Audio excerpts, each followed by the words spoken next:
¿Qué pasó con Nueva Zelanda? No hace mucho tiempo, el mundo consideraba a Nueva Zelanda como el último paraíso verdadero en la Tierra. Para muchos, era considerado el mejor país para vivir, pero en la actualidad, ese cuento de hadas está llegando lentamente a su fin. Cada año, más gente opta por dejar la isla en busca de una vida mejor. Y un análisis de los números revela una cruda realidad. Una economía en apuros y una grave crisis de vivienda podrían apuntar a un futuro sombrío.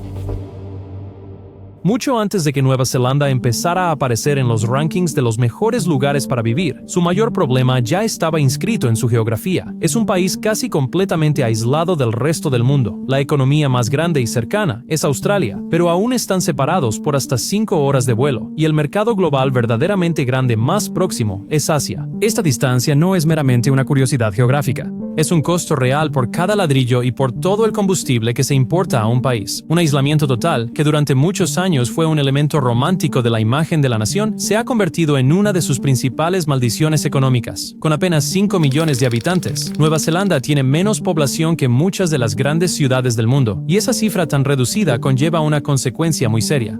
Una economía más pequeña significa menos empresas, y menos empresas conllevan una competencia más débil, y una competencia más débil se traduce en menor productividad.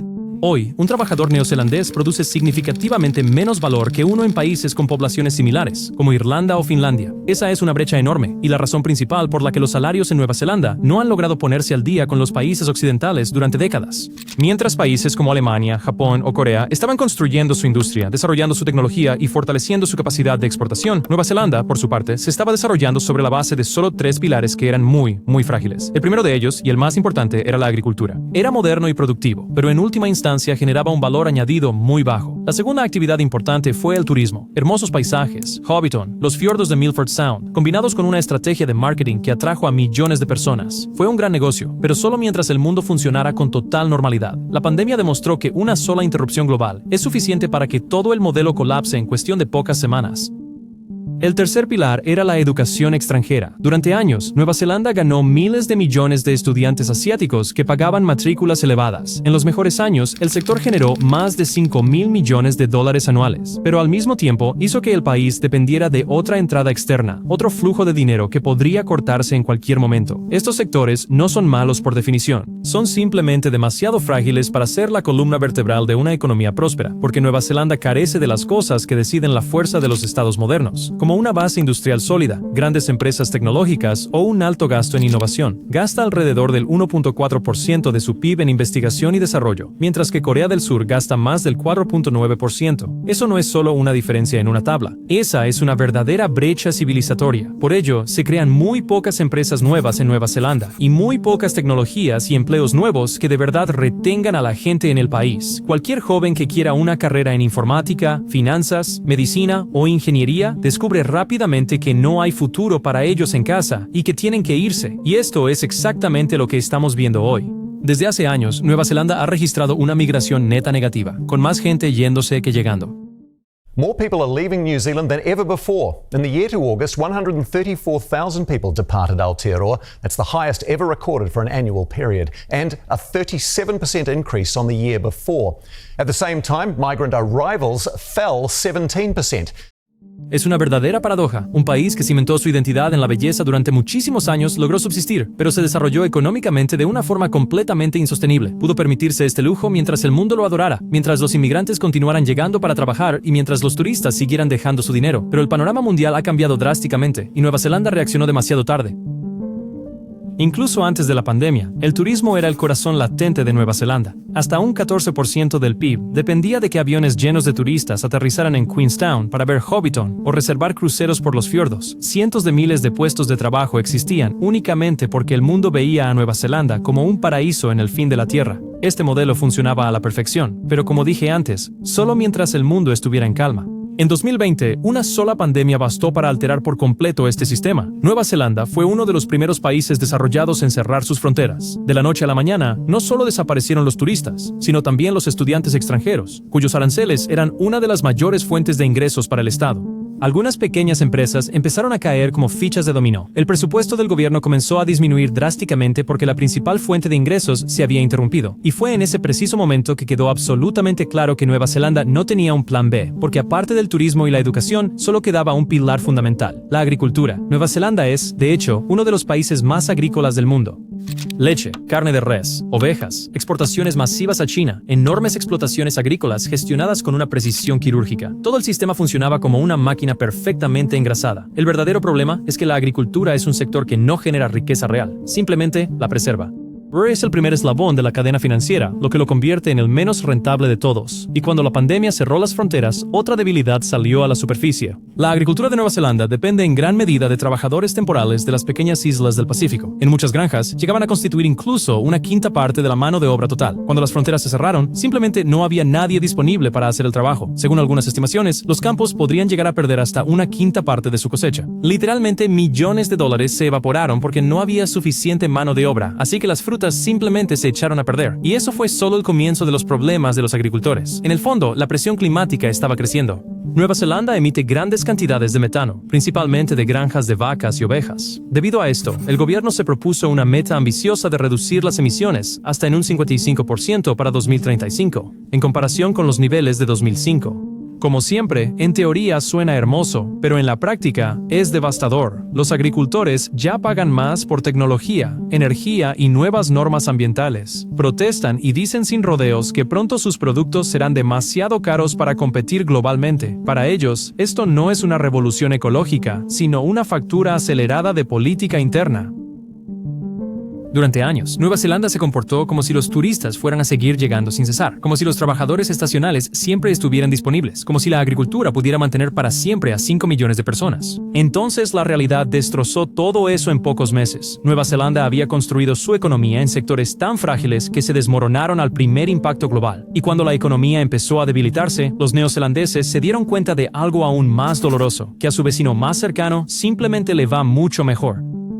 Australia, un país que a primera vista podría parecer casi idéntico a Nueva Zelanda. Tienen una bandera similar, una cultura parecida e incluso comparten el mismo idioma, pero económicamente son dos mundos completamente diferentes. Para Nueva Zelanda, Australia desempeña un papel muy similar al que Alemania juega para Chequia. Se trata de un gigante que atrae la inversión y el talento humano. Esta comparación no es en absoluto una exageración. La economía de Australia es 7 veces más grande que la nuestra. Tiene puertos de gran tamaño, empresas de gran envergadura y un mercado interno muy extenso.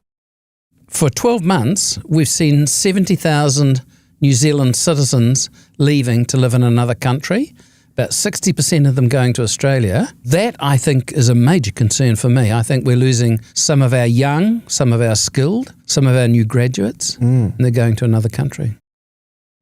En el caso de Australia, el mismo puesto de trabajo a menudo implica un salario un 25% y en ocasiones hasta un 50% más elevado que en Nueva Zelanda. No porque Australia haya decidido por sí misma que va a pagar más, sino porque un mercado de mayor tamaño genera una productividad más alta, y una productividad más alta significa salarios más elevados. Y aquí tenemos otra paradoja que podría sorprender a muchísimas personas. Aunque Australia parezca mucho más cara, en la práctica a menudo resulta más económica.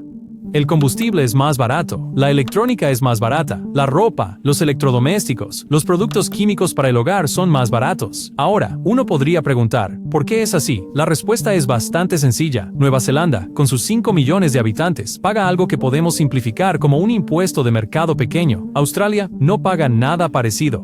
Es una cuestión de pura matemática. Un mercado de menor tamaño implica una menor competencia. Menos competencia se traduce en precios más elevados, y precios más elevados significan un menor poder adquisitivo para la gente. Y por si todo esto fuera poco, los neozelandeses pueden trasladarse a Australia con mucha más facilidad que, por ejemplo, los rumanos a Alemania. No necesitan visados y no existe ninguna barrera idiomática. Australia ha estado atrayendo deliberadamente a especialistas neozelandeses durante años. A sus ojos, Nueva Zelanda no es un competidor, sino una reserva natural de trabajadores jóvenes, educados y angloparlantes que pueden empezar a trabajar de inmediato. Por eso tantos se van. Van allí porque Australia los necesita más de lo que Nueva Zelanda puede retenerlos, y se van en cantidades que realmente impresionan. Durante la mayor parte del siglo XXI, Nueva Zelanda ha mantenido una migración neta negativa. Algunos años, eso fue como borrar del mapa un pueblo pequeño entero cada año. Y esa es solo la primera pieza del rompecabezas, porque Australia no solo se lleva a la gente. también está llevándose dinero. El 40% de las exportaciones neozelandesas se dirigen a Australia. Esto también significa que, si la economía australiana se ralentiza, Nueva Zelanda también lo pasa muy mal. Esto ya no es solo una asociación normal, sino que se considera una dependencia económica. Así que cada nueva crisis solo acelera un proceso que ya estaba en marcha: la fuga de capital humano y económico.